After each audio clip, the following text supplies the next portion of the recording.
राष्ट्र सर्वप्रथम, राष्ट्र सर्वप्रथम, राष्ट्र सर्वप्रथम, राष्ट्र सर्वप्रथम। राष्ट्र सर्वप्रथम की बात कार्यक्रम में आप सभी राष्ट्रवासियों का हार्दिक।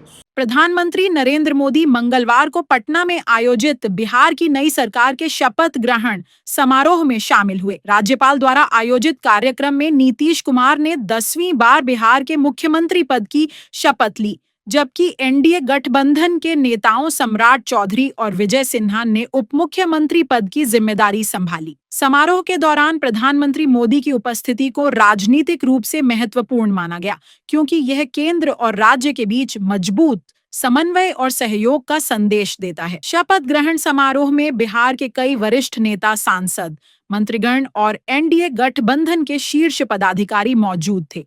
प्रधानमंत्री मोदी ने नवगठित सरकार को शुभकामनाएं देते हुए कहा कि बिहार के विकास, सुशासन और युवाओं के लिए नए अवसरों को बढ़ाने की दिशा में केंद्र सरकार पूर्ण सहयोग देगी। उन्होंने उम्मीद जताई कि नई सरकार राज्य में बुनियादी ढांचे, शिक्षा, स्वास्थ्य और कानून व्यवस्था को और मजबूत करेगी। समारोह शांतिपूर्ण और उत्साहपूर्ण माहौल में संपन्न हुआ। माननीय मुख्यमंत्री मनोनीत से अनुरोध है कि माननीय राज्यपाल के समक्ष पद एवं गोपनीयता का शपथ ग्रहण करने की कृपा करें। मैं नीतीश कुमार सत्य निष्ठा से प्रतिज्ञान करता हूं कि मैं विधि द्वारा स्थापित भारत के संविधान के प्रति सच्ची श्रद्धा और निष्ठा रखूंगा। मैं भारत की प्रभुता और अखंडता अक्षुण्ण रखूंगा। मैं बिहार राज्य के मुख्यमंत्री के रूप में मैं अपने कर्तव्यों का श्रद्धापूर्वक और शुद्ध अंतःकरण से निर्वहन करूंगा तथा मैं भय या पक्षपात, अनुराग या द्वेष के बिना सभी सरकार के लोगों के प्रति संविधान और विधि के अनुसार न्याय करूंगा। मैं नीतीश कुमार सत्यनिष्ठा से प्रतिज्ञान करता हूं कि जो विषय बिहार राज्य के मुख्यमंत्री के रूप में मेरे विचार के लिए लाया जाएगा अथवा मुझे ज्ञात होगा, उसे किसी व्यक्ति या व्यक्तियों को तब से सिवाय जबकि ऐसे मुख्यमंत्री के रूप में अनेक कर्तव्यों के सम्यक और निर्वहन के लिए ऐसा करना अपेक्षित हो, मैं प्रत्यक्ष अथवा अप्रत्यक्ष रूप से संसूचित या प्रकट नहीं करूंगा। धन्यवाद। माननीय मंत्री मनोनीत श्री सम्राट चौधरी जी माननीय राज्यपाल जी के समक्ष पद एवं गोपनीयता का शपथ ग्रहण करने का अनुरोध करते हैं। मैं सम्राट चौधरी ईश्वर की शपथ लेता हूं कि मैं विधि द्वारा स्थापित भारत के संविधान के प्रति सच्ची श्रद्धा और निष्ठा रखूंगा। मैं भारत की प्रभुता और अखंडता अक्षुण्ण रखूंगा। मैं बिहार राज्य के मंत्री के रूप में अपने कर्तव्यों का श्रद्धापूर्वक एवं शुद्ध अंतःकरण से निर्वहन करूंगा तथा मैं भय या पक्षपात, अनुराग या द्वेष के बिना सभी प्रकार के लोगों के प्रति संविधान और विधि के अनुसार न्याय करूंगा।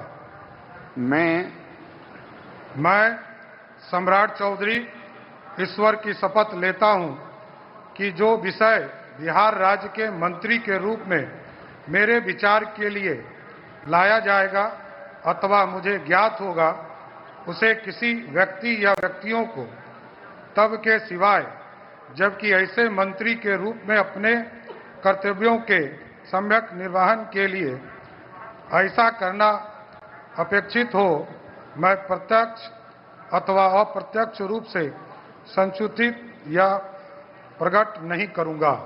माननीय मंत्री मनोनीत श्री विजय कुमार सिन्हा से माननीय राज्यपाल जी के समक्ष पद एवं गोपनीयता का शपथ ग्रहण करने का अनुरोध करते हैं। मैं विजय कुमार सिन्हा ईश्वर की शपथ लेता हूं कि मैं विधि द्वारा स्थापित भारत के संविधान के प्रति सच्ची श्रद्धा और निष्ठा रखूंगा। मैं भारत की प्रभुता और अखंडता अक्षुण्ण रखूंगा। मैं बिहार राज्य के मंत्री के रूप में अपने कर्तव्यों का श्रद्धापूर्वक और शुद्ध अंतःकरण से निर्वहन करूंगा तथा मैं भय या पक्षपात, अनुराग या द्वेष के बिना सभी प्रकार के लोगों के प्रति संविधान और विधि के अनुसार न्याय करूंगा। मैं विजय कुमार सिन्हा ईश्वर की शपथ लेता हूं कि जो विषय बिहार राज्य के मंत्री के रूप में मेरे विचार के लिए लाया जाएगा अथवा मुझे ज्ञात होगा, उसे किसी व्यक्ति या व्यक्तियों को तब के सिवा जबकि ऐसे मंत्री के रूप में अपने कर्तव्यों के सम्यक निर्वहन के लिए ऐसा करना अपेक्षित हो, मैं प्रत्यक्ष अथवा अप्रत्यक्ष रूप से संसूचित या प्रकट नहीं करूंगा। प्रधानमंत्री नरेंद्र मोदी ने तमिलनाडु के कोयम्बटूर में आयोजित south India natural farming summit 2025 का उद्घाटन किया। उन्होंने किसानों से प्राकृतिक और रिजनरेटिव फार्मिंग को अपनाने का आह्वान किया, क्योंकि यह रासायनिक निर्भरता को कम कर मिट्टी की उर्वरता बचाने में मदद करती है। पीएम मोदी ने कहा कि प्राकृतिक खेती 21वीं सदी की कृषि की जरूरत है और इसके जरिए जैव विविधता को संरक्षित किया जा सकता है। उन्होंने बताया कि पिछले 1 साल में लाखों किसान राष्ट्रीय मिशन ऑन नेचुरल फार्मिंग से जुड़े हैं और तमिलनाडु में लगभग 35,000 हेक्टेयर भूमि प्राकृतिक खेती में परिवर्तित हो चुकी है। उन्होंने वैज्ञानिकों, संस्थाओं और किसान उत्पादक संगठनों से कहा कि वे प्राकृतिक खेती को विज्ञान आधारित आंदोलन में बदलें। इसके साथ ही उन्होंने किसानों की इनोवेशन और सतत खेती की मिसालों की सराहना की। मेरे किसान भाई बहनों, कोयम्बटूर की इस पावन धरती पर सबसे पहले मैं मरुदमलई के भगवान मुरुगन को प्रणाम करता हूं। कोयम्बटूर कल्चर, कंपैशन और क्रिएटिविटी की भूमि है। ये शहर अपनी दक्षिण भारत की उद्यम शक्ति का पावर सेंटर है। साथियों, नेचुरल फार्मिंग एक ऐसा विषय है जो मेरे दिल के बहुत करीब है। मैं तमिलनाडु के सभी किसान साथियों को south India natural farming summit के इस अभूतपूर्व आयोजन के लिए शुभकामनाएं देता हूं। और अभी मैं प्रदर्शनी देखने गया था। मुझे बहुत किसानों से बातचीत करने का सौभाग्य मिला और कोई मैकेनिकल इंजीनियरिंग करके पीएचडी करके खेती कर रहा है, कोई नासा में चंद्रयान का काम करते करते छोड़ करके खेती कर रहा है और खुद खेती करता है। इतना ही नहीं, अनेक किसानों को वो तैयार कर रहे हैं, नौजवानों को ट्रेन कर रहे हैं। मुझे आज सार्वजनिक रूप से स्वीकार करना होगा, अगर मैं आज इस कार्यक्रम में न आया होता तो मैंने मेरी जिंदगी में बहुत कुछ गंवाया होता और आज मैंने यहां आकर के बहुत कुछ सीखा है। मैं अब मन से तमिलनाडु के किसानों की जो हिम्मत है, परिवर्तन को स्वीकार करने की उनकी जो ताकत है, उसको 100 सलाम करता हूं। यहां किसान भाई बहन एग्रीकल्चर साइंटिस्ट, इंडस्ट्री से जुड़े साथी, स्टार्टअप और इनोवेटर्स सब एक साथ जुटे हैं। मैं आप सभी का बहुत बहुत अभिनंदन करता हूं। साथियों, आने वाले वर्षों में मैं भारत की खेती में कई बड़े बदलाव होते देख रहा हूं। भारत नेचुरल फार्मिंग का ग्लोबल हब बनने के रास्ते पर है।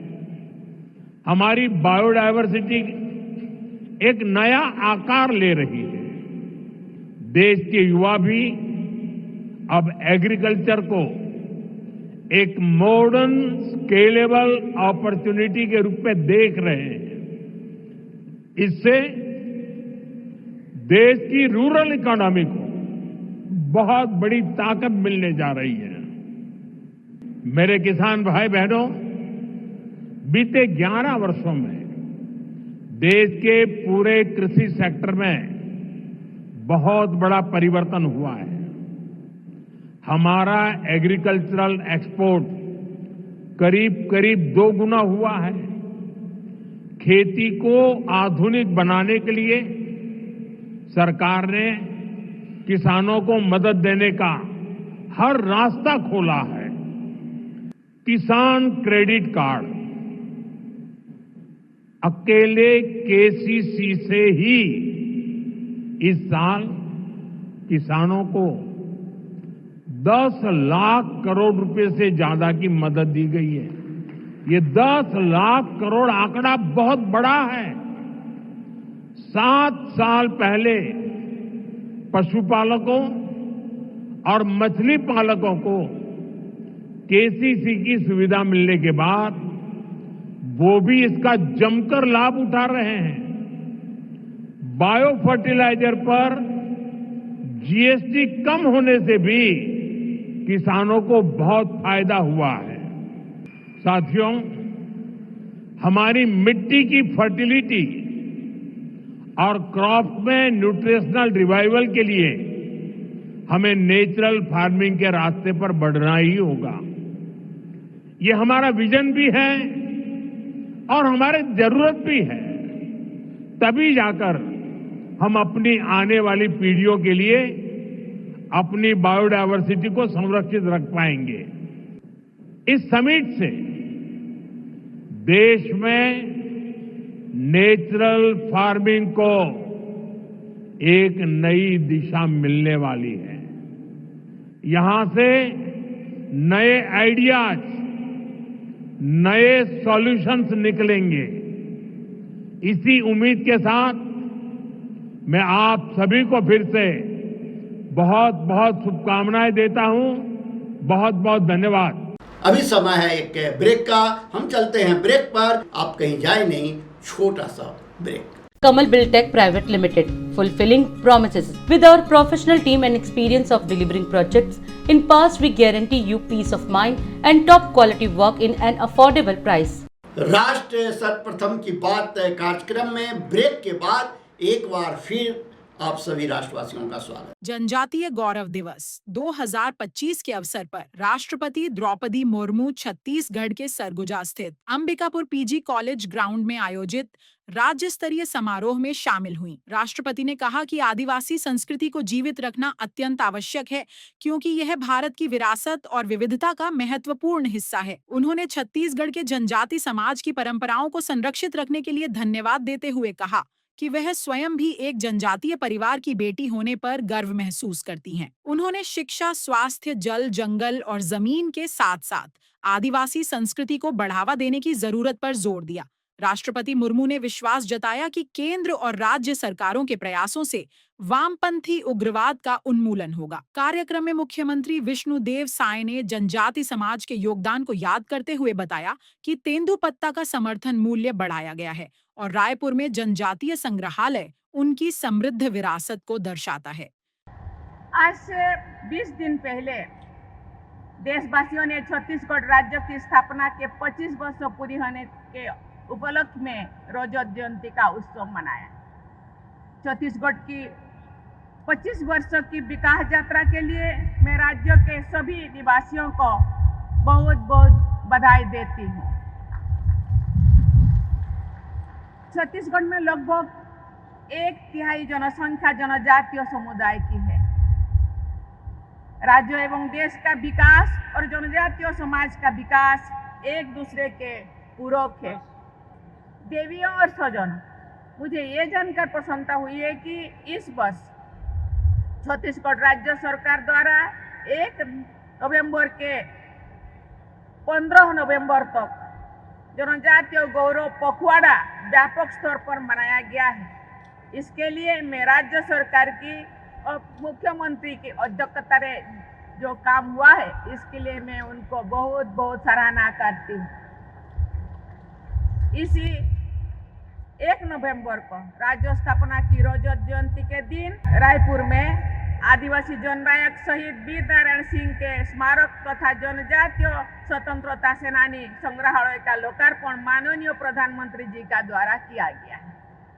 और संग्रहालय जनजातीय समुदाय के लोगों सहित सभी देशवासियों के लिए प्रेरणा का स्रोत बना रहेगा। जनजातीय समुदाय का योगदान भारत के इतिहास का गौरवशाली अध्याय है। भारत लोकतंत्र की जननी है।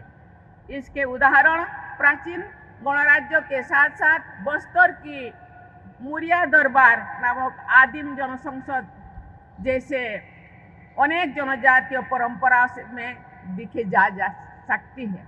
देवियों और स्वजनों, जनजातीय समुदाय के विकास को नई ऊर्जा प्रदान करने के लिए भगवान बिरसा मुंडा के 151वीं वर्ष जयंती के दौरान भारत सरकार द्वारा आदि कर्मयोगी अभियान चलाया जा रहा है। इस अभियान के तहत जमीनी स्तर पर आदिवासी नेतृत्व को प्रोत्साहित करने की दृष्टि से आयोजित कार्यक्रम में आदि कर्मयोगियों के साथ मैंने विचार विमर्श किया।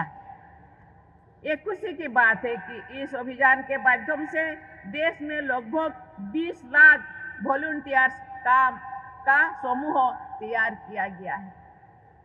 मुझे विश्वास है कि ये सभी वॉलंटियर्स जनजातीय समुदाय के विकास को स्थानीय स्तर पर सुनिश्चित करेंगे।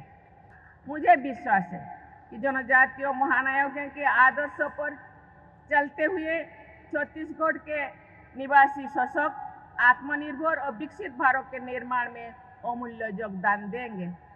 आज मां महामाया की पवित्र भूमि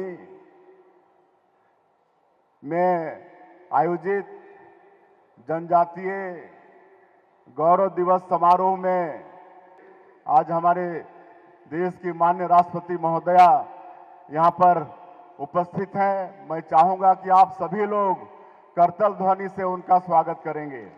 आदरणीय महोदया, मैं आपको बताना चाहूँगा कि हमारा ये छत्तीसगढ़ का जनजातीय इतिहास बहुत ही समृद्धशाली रहा है। यहाँ पर 14 हमारे जनजाति समाज के महापुरुषों ने आज़ादी की लड़ाई में संघर्ष किया है और उनकी क्रांति अमर हो गई है। और इस साल हमारे प्रदेश का रजत जयंती वर्ष भी है। हमारे प्रदेश को निर्माण हुए 25 वर्ष हुए हैं। तो इस अवसर पर छत्तीसगढ़ के निर्माता श्रद्धेय देश के पूर्व प्रधानमंत्री भारत रत्न अटल बिहारी वाजपेयी जी को भी नमन करते हैं। अभी 1 नवंबर स्थापना दिवस था। उस दिन हमारे देश के यशस्वी प्रधानमंत्री आए हुए थे और रायपुर में जो एक शहीद वीर नारायण सिंह ट्राइबल म्यूजियम बना है, जिसमें हमारे जनजातीय महापुरुषों के द्वारा जो 14 क्रांति हुई है उसका सचित्र चित्रण हुआ है और उसका उन्होंने लोकार्पण किया। तो इस तरह से बड़ा ही समृद्धशाली हमारा जनजातीय समाज का इतिहास रहा है छत्तीसगढ़ के अंदर में। और आपके आशीर्वाद से हम लोग यहाँ पर लगातार जनजातीय समाज के विकास में काम कर रहे हैं। माननीय प्रधानमंत्री जी ने जो पीएम जनमन योजना की शुरुआत की है, उसके तहत हमारे प्रदेश के 53 विकास खंड में 2365 बसाहट में काम हो रहे हैं और हमारा प्रदेश पीएम जनमन योजना में उत्कृष्ट कार्य किया है। इसके लिए आपने हमारे प्रदेश को पुरस्कृत भी किया है, इसके लिए भी आपका धन्यवाद। और धरती आबा जनजाति ग्राम उत्कर्ष योजना, ये भी माननीय प्रधानमंत्री जी ने शुरुआत किया है जनजातीय क्षेत्रों का समुचित विकास के लिए। इसमें भी हमारे प्रदेश के 32 जिले में 6,691 गांव में इसका लाभ पहुंचाया जा रहा है। और धरती आबा ग्राम उत्कर्ष योजना में भी हमारा प्रदेश अच्छा काम किया है, इसके लिए भी आपने हमारे प्रदेश को पुरस्कृत किया है। इसके लिए भी हम आपके बहुत बहुत आभारी हैं। यहाँ पर हमारे प्रदेश में करीब 12-13 लाख जनजातीय समाज और गांव के लोगों का जीविका तेंदुपत्ता से भी जुड़ा हुआ है। हम लोग तेंदुपत्ता का कीमत 4,000 से बढ़ाकर 5,500 किए हैं। चरण पादुका योजना भी फिर से हम लोग यहाँ पर शुरुआत किए हैं। और बस्तर का जो क्षेत्र जनजातीय बाहुल क्षेत्र है, वहाँ पर माओवाद के कारण विकास से लंबे समय तक वो अछूता था। और आपके आशीर्वाद से, हमारे देश के यशस्वी प्रधानमंत्री, माननीय गृह मंत्री, सबके आशीर्वाद से आज हम लोग बस्तर के क्षेत्र में भी शांति व्यवस्था बहाल करने में कामयाब हो रहे हैं। वहाँ भी अब नक्सलवाद अंतिम सांसें ले रहा है, नक्सलवाद की कमर टूट गई है। और उस क्षेत्र में भी हम लोग नियत नेलानार, ये गोंडी भाषा में है, इसका हिंदी अनुवाद है आपका सुंदर गांव, उसके माध्यम से सरकार की योजनाओं को वहां पर पहुंचा पाने में हम लोग सफल हो रहे हैं। हमारे जनजातीय बंधुओं को उस क्षेत्र में हम कृषि को भी आगे बढ़ा रहे हैं, पशुपालन को भी आगे बढ़ा रहे हैं। और आप सब लोगों का आशीर्वाद रहेगा तो निश्चित रूप से छत्तीसगढ़ को हम लोग एक विकसित छत्तीसगढ़ के रूप में खड़ा करके रहेंगे। मैं आपका फिर से छत्तीसगढ़ के 3 करोड़ जनता की तरफ से आपने समय निकाल कर आज यहाँ पर हम लोग के बीच पधारे, उसके लिए बहुत बहुत धन्यवाद करते हुए, आपका आभार करते हुए मैं अपनी बात अंत करता हूँ। जय हिंद, जय छत्तीसगढ़। उत्तराखंड के मुख्यमंत्री पुष्कर सिंह धामी ने आज राजधानी लखनऊ में सोशल मीडिया मंथन कार्यक्रम के आयोजन में social media content creators, digital influencers और संचार विशेषज्ञों को संबोधित किया। कार्यक्रम में अपने संबोधन में उन्होंने डिजिटल प्लेटफॉर्म के सकारात्मक उपयोग पर बल दिया और कहा कि सोशल मीडिया आज शासन और जनता के बीच संवाद का सबसे प्रभावी माध्यम बन गया है। उन्होंने क्रिएटर्स से ब्रांड उत्तराखंड को सशक्त और सकारात्मक बनाने की अपील की और फेक नैरेटिव के विरुद्ध तथ्य आधारित संवाद को प्रोत्साहित करने का आग्रह किया। हम लोगों के यहाँ पार्टी संगठन में आप लोगों में से भारतीय जनता पार्टी की मीटिंगों में अगर आप लोगों में से बैठे होंगे तो उसमें हमारे यहाँ एक बात बोलते हैं, मेरा बूथ सबसे मजबूत। इसका अर्थ यह है कि हमको हर बूथ को जीतना है, हर विधानसभा को जीतना है और हर चुनाव को जीतना है। तो हमारा लक्ष्य होना चाहिए कि हर जगह हमारी पार्टी जीते, हमारे कैंडिडेट जीते, हमारा बूथ से लेकर जो भी हमारे क्षेत्र में आने वाला चुनाव है हर चुनाव में जीते। और विधानसभा का चुनाव चूंकि बहुत महत्वपूर्ण चुनाव होता है, उस चुनाव में अभी से हम लोगों को एक राष्ट्रवादी सरकार बनाने के लिए और राज्य के अंदर अनेक काम जो आज विकास के चल रहे हैं, बहुत सारे नवाचार हो रहे हैं, इनोवेशन हो रहा है। और आप लोग अगर सोशल मीडिया के इतने, मैं कहूँ कि योद्धा लोग यहाँ पर बैठे हैं, सामान्य लिखना, सामान्य सोशल मीडिया में एक्टिविटी करना एक आज की रोज की सामान्य दिनचर्या का आपका एक पार्ट होगा। लेकिन उसमें से मैं चाहता हूं कि थोड़ा बहुत आप लोग कुछ आपका दिमाग उसकी कसरत हो थोड़ी, तो उसकी कसरत के लिए आप ये निकालिए कि पिछले 4 सालों में या 5 सालों में उत्तराखंड में कौन सा काम पहली बार हुआ है। जैसे उदाहरण के लिए कि उत्तराखंड में पहली बार नेशनल गेम हुए, उत्तराखंड में पहली बार G20 का आयोजन हुआ है। उत्तराखंड में पहली बार यूसीसी लागू हुआ है, पहली बार धर्मांतरण का कानून बना है, उत्तराखंड में पहली बार दंगा नियंत्रण के लिए कानून बना है, इंक्रोचमेंट हटाया गया है और 10,000 एकड़ जमीन अभी तक इस लैंड जिहाद से यानी जिहादियों के चंगुल से मुक्त कराई गई है। उत्तराखंड में पहली बार लव जिहाद, लैंड जिहाद, थूक जिहाद इनके खिलाफ कार्रवाई हुई है। मदरसा एक्ट समाप्त हुआ है। उत्तराखंड में पहली बार भूमि का संशोधन कानून आया है। उत्तराखंड में पहली बार खेल नीति आई है। उत्तराखंड में पहली बार देश का सबसे सख्त नकल का कानून आया है। उत्तराखंड में 30 से अधिक नीतियां आई हैं पहली बार, जिसमें हमारी tourism policy, industrial policy, MSME policy, film policy, ऐसी अनेक पॉलिसियां, इसके अलावा भी बहुत सारे काम जो पहली बार हुए हैं। उत्तराखंड को पहली बार एसडीजी रैंक में देश में पहला स्थान मिला है। देश में ईज ऑफ डूइंग बिजनेस में पूरे देश में अचीवर श्रेणी में पहला स्थान प्राप्त हुआ है। फाइनेंशियल मैनेजमेंट में उत्तराखंड को पहली बार देश के अग्रणी राज्यों की सूची में शामिल किया गया है। पहले दूसरे नंबर पर हमारा स्थान आया है। उत्तराखंड में पहली बार हमारा रेवेन्यू सरप्लस हुआ है। ऐसे अनेकों काम, पहली बार ये नकल के मामले में कार्रवाई हुई और 100 से ज्यादा नकल माफिया जेल में गए, पहली बार हुआ है।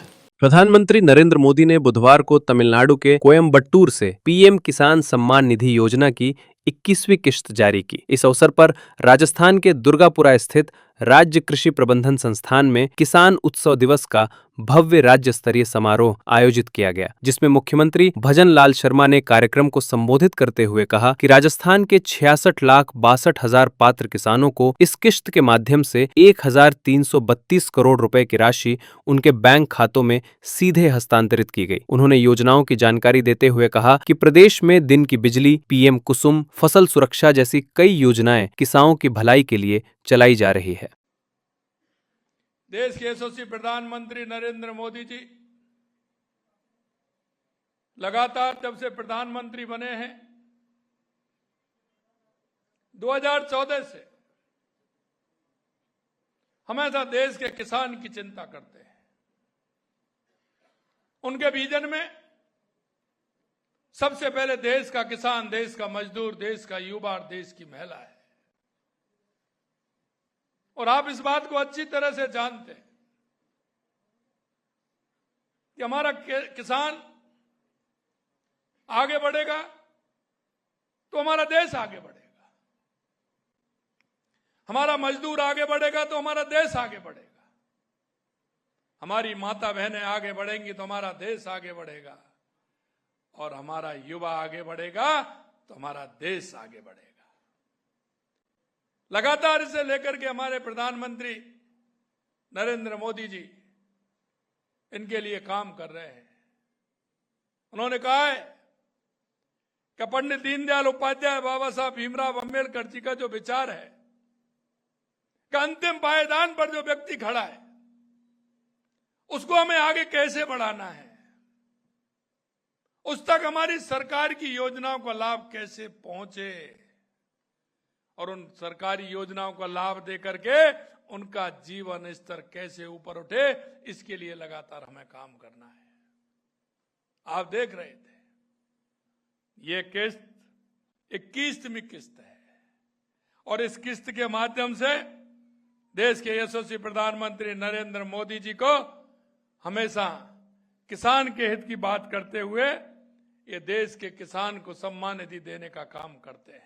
और अधिक खबरों के लिए आप हमारे YouTube चैनल दैनिक इंडिया दर्पण को अभी सब्सक्राइब करें और नोटिफिकेशन के लिए बेल आइकन को प्रेस करना ना भूलें। आज हम इस कार्यक्रम में आपसे विदा लेते हैं। आप अन्य खबरों के लिए बने रहे। राष्ट्र सर्वप्रथम, वंदे मातरम, जाग उठा है भारत। राष्ट्र सर्वप्रथम, राष्ट्र सर्वप्रथम, राष्ट्र सर्वप्रथम। करेंगे हम।